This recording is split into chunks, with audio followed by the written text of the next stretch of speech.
Welcome to another Founder Wisdom podcast. We have Val Avdeenko with us today. He is creating live AI avatars to help you build trust with your customers at Happyverse.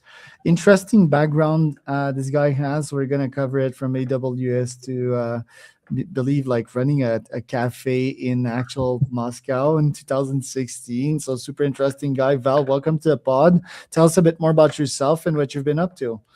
Yeah, thanks for having me, Charles. I'm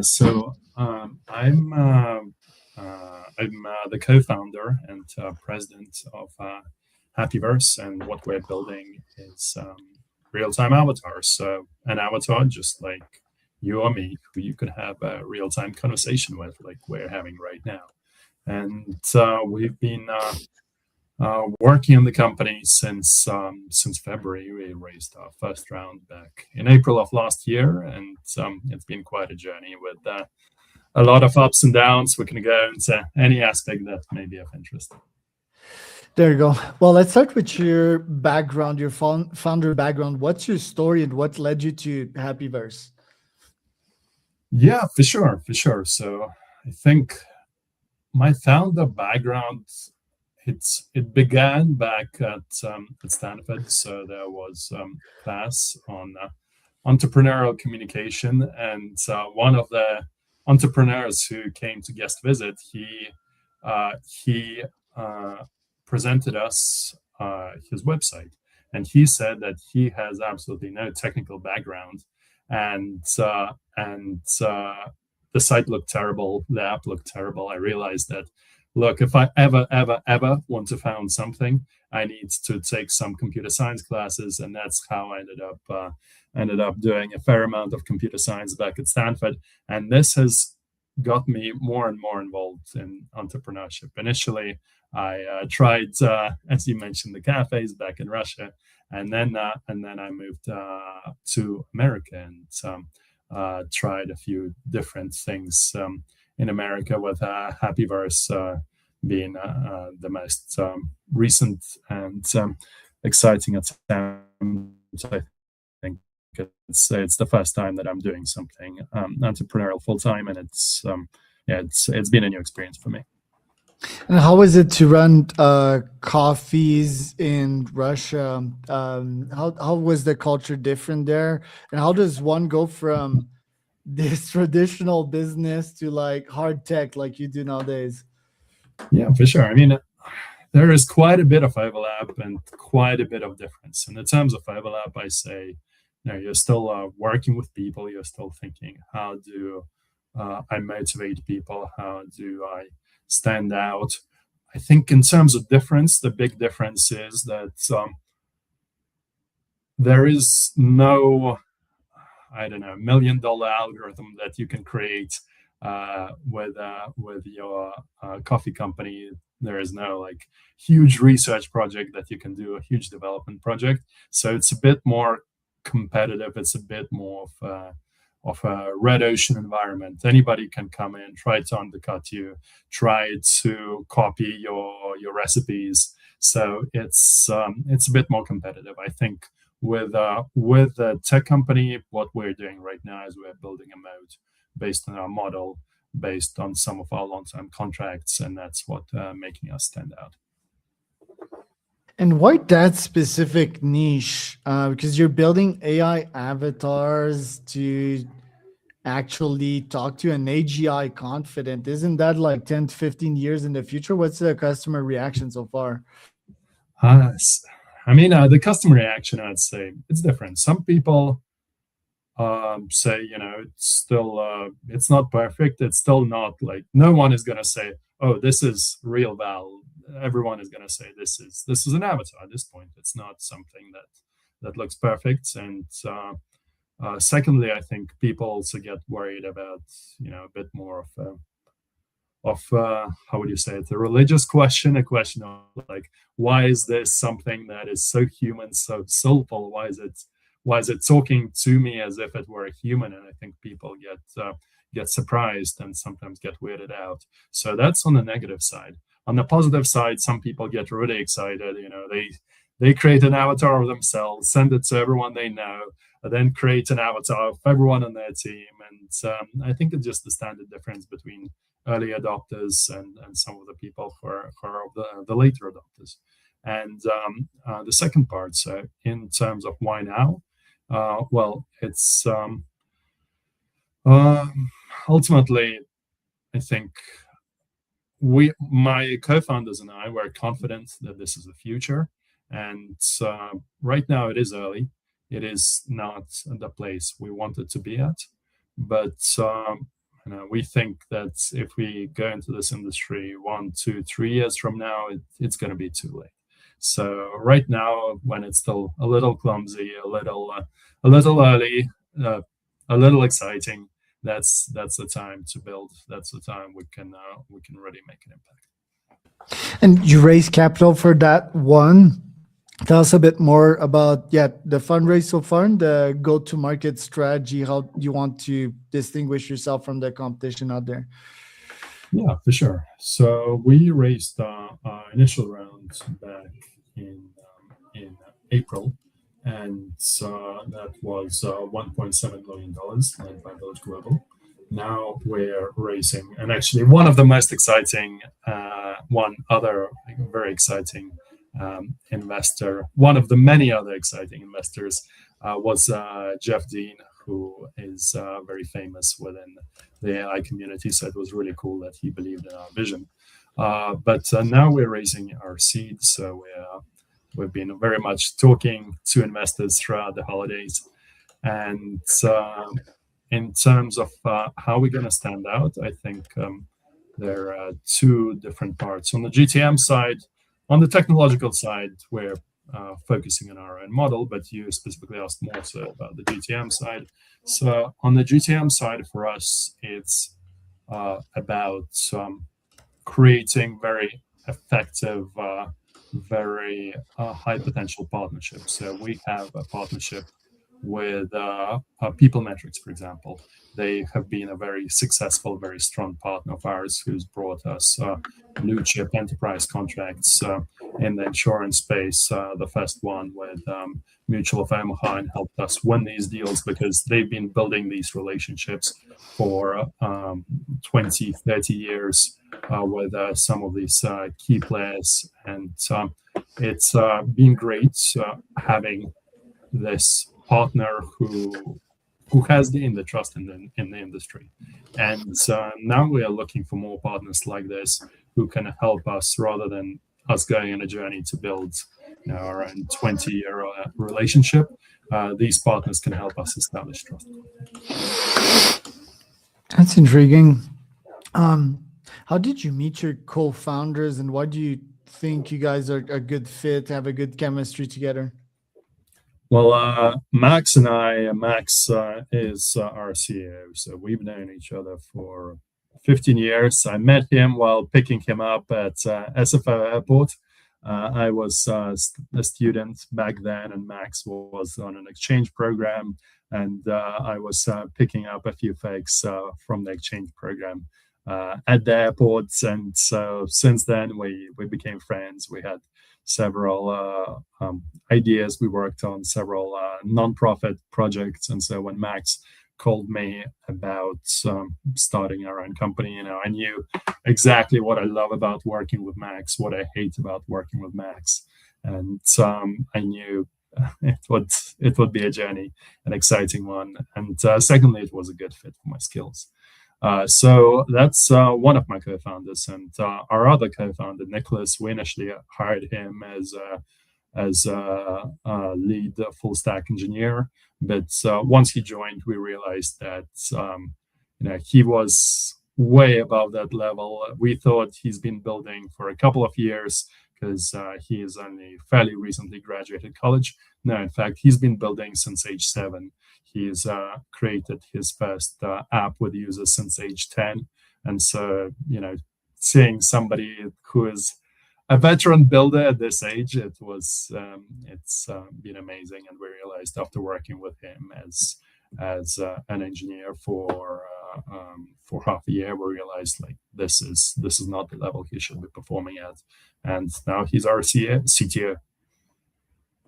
And what do you do at the Happyverse when it's not so happy? There's lots of founder challenges, right? Like lots of downs. So what have been some of these downs so far, and how do you get back up on your feet? Yeah, sure. I mean, there is definitely a lot of downs. We've had some conversations that started in a really exciting way, pitching to some really amazing, exciting folks from the industry. But as I've said, the technology is early. People look at it and say, "Oh, I imagined this is going to be something with full facial animation that's going to smile and wave its hands," and it's impressive, but it's not there yet. And so it's disappointing when we see that. But for us, the focus has been let's hone in on the technology where, sorry, on the area where the pain is real, on the people who are a bit more excited about experimenting with this early technology, and let's double down on them, and let's just grow and double down on what's working, and zoom past what's not. As a guy that's been on both sides of the table, investors and founder, which one do you prefer? And do you feel that there's an advantage to having invested in startup, but also being a founder? Yeah, I think there is. So I I have looked at some startups in the past, and I've also looked at some startups as an angel. So I generally understand, what the weak points in a story and what potential investors may call bullshit on. So it's something that actually both my co-founder Max and we both have that background, and it has helped us to be clear and build trust with investors, and to polish out some of the weak points within our presentation. You mentioned like religious like think belief problem with people talking to actual AIs or AGI in the future. Do you think it will stay that way? What is the cataclysmic moments that humans need to actually trust AGIs and fully adopt the technology to feel like if it was a fellow human or something? How do you fix the trust issue there? Yeah, I think it's a matter of time, really. I think it's a matter of time. The first time that I remember talking to ChatGPT, it was something crazy. As if somebody is on the other end, typing away, explaining the answers. Even at that early stage, it was something that was crazy. And I remember a lot of people were surprised by ChatGPT, by something that sounds so human on the other end. Now that it's been 3-4 years, ChatGPT sounds even more human, but people are not wowed by it anymore. It doesn't have that shock factor. It doesn't have that wow factor anymore. People just take it as a given. I see the same process happening with voice agents. People are more likely to accept them, and hopefully we're going to see that same movement with avatars. Sooner or later they're going to lose both their wow effect and their shock factor, and people are just going to take them as a fact of life, as a useful tool that can help yourself save time and find the answers that you're looking for. The other day, I had an AI avatar join one of my sales call as a client, which was pretty interesting. And their company actually does that, right? Which is why it made sense. But still, I treated it like a toy. Was I was trying to trick it, and I did.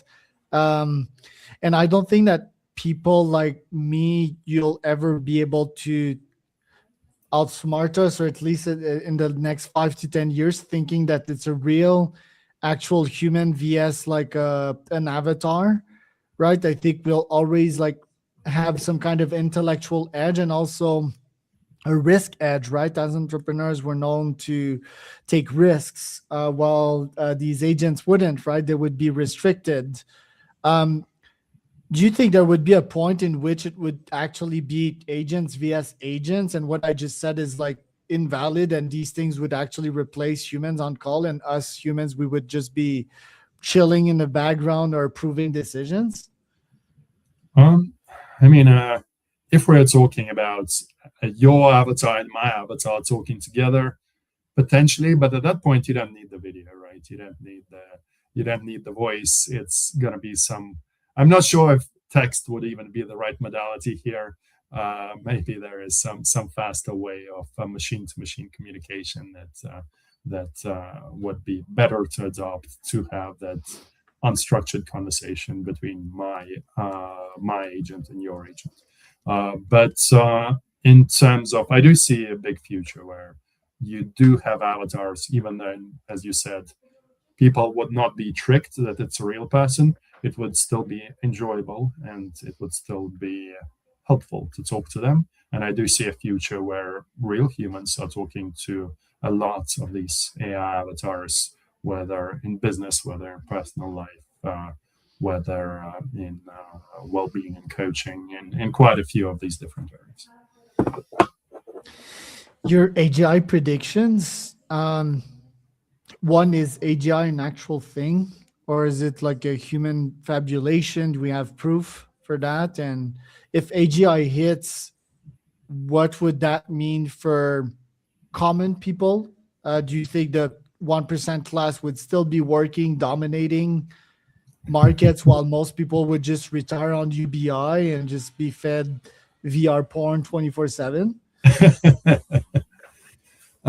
Yeah, interesting.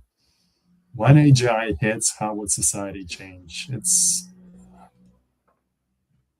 an interesting question, and I think it's based on some of the news we're seeing as AI gets broader and broader adopted. It keeps swinging one way. One is kind of the utopian vision where maybe people are not watching porn 24/7, but they're able to create, they're able to travel, they're able to have more leisure time to connect with others better. But in if person. there's TikTok right now and porn, and it's already exploiting and harvesting human attention, wouldn't that be worse now that the 1% would have the exact tool to monitor human attention 24/7? Yeah, I mean, I guess the question is what is the human goal, and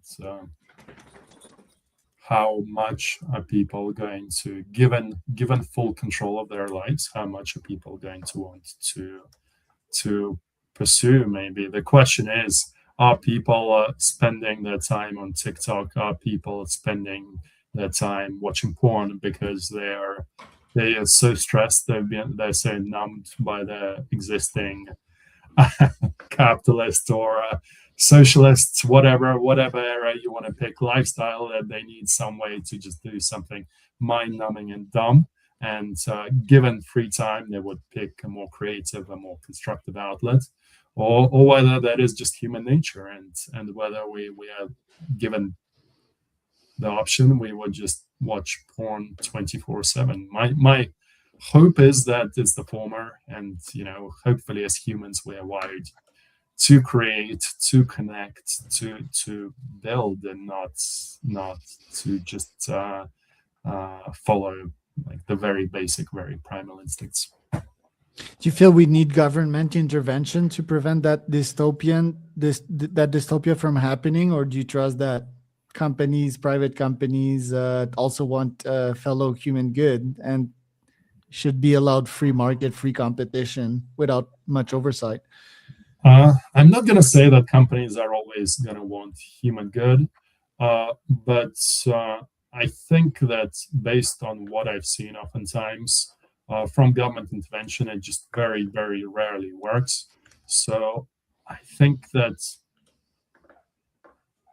ultimately, I do think that most government intervention would not be necessary in the industry. And I do hope that it would be able to proceed in a way that that is constructive. If it does not proceed in a way that is constructive, then I'm worried that government intervention is not going to be able to stop it. And Even though we may proceed on a destructive vector, at this point, I don't think the government is going to be able to close the Pandora's box.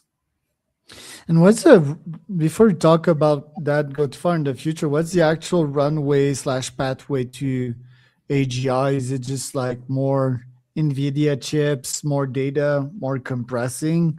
How do you think, what's your definition of AGI first, and how would we actually get there according to you?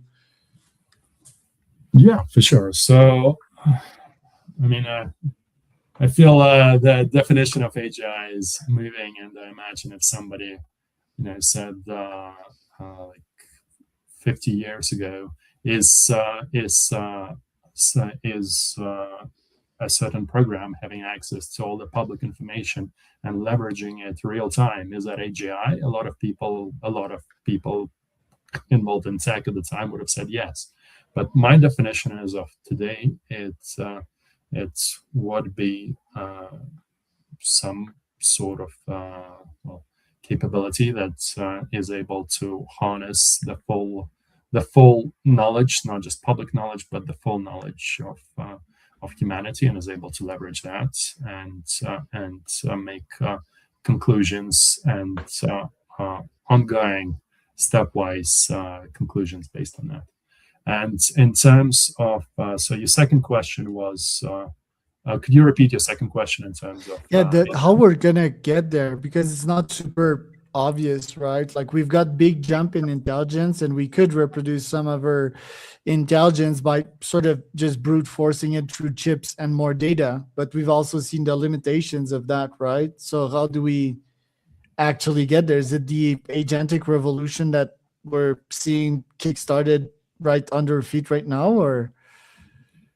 Yeah, so I think data is definitely going to be valuable here now. I still don't have enough knowledge about the whole synthetic data question to understand, is it something that is going to move us forward, or is it something that's just going to pollute and mess up our existing LLMs? So if it is something that can move us forward, and we have LLMs that are able to provide information and create data for other LLMs to leverage, then I think that kind of explains how we're going to be able to reach AGI. I'm not sure if we are there yet, but I think once we are there, it's going to allow us to move even faster on that journey.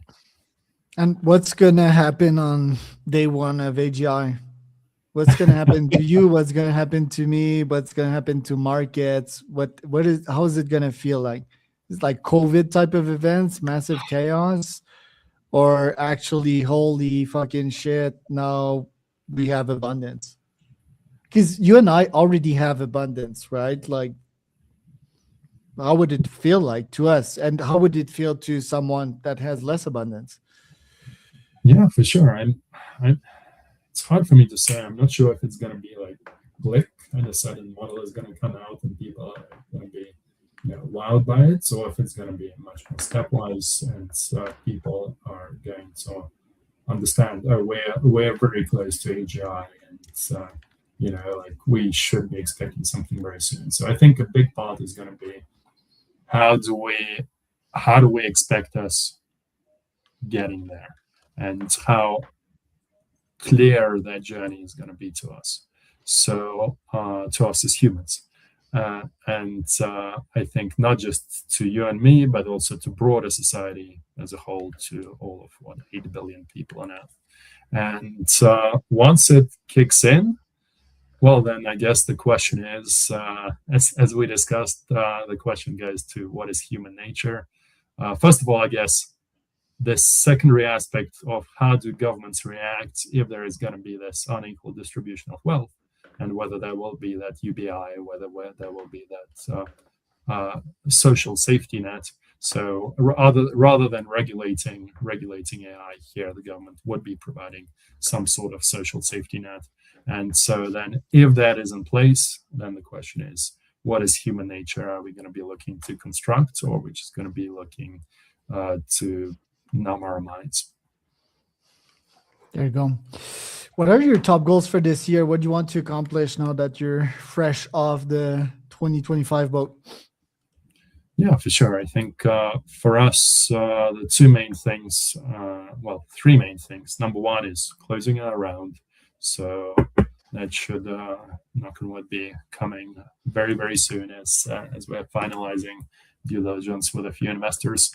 Number two, it's going to be to double down on our GTM. As I've said, we already have a couple of amazing GTM partners in marketing with people metrics and in healthcare. And so we would be looking to get more GTM partners who have these trusted multi-year relationships within our target industries. And number three, as we raise our money, we will be looking to further build out research teams. So that's going to be our goal, hire some of these top quality researchers who are going to help us bring that realism to the next level. Not to trick anybody, but to make that experience of talking to an avatar even more realistic, even more enjoyable, even more natural. Val, thank you for coming on today. Where can people find out more about you? Yeah, for sure. Come to our website, happyverse.ai, or follow my LinkedIn, Val Avdeenko. I'll be posting about our progress, and would love for you to check out our products and learn more about us. I was Val, and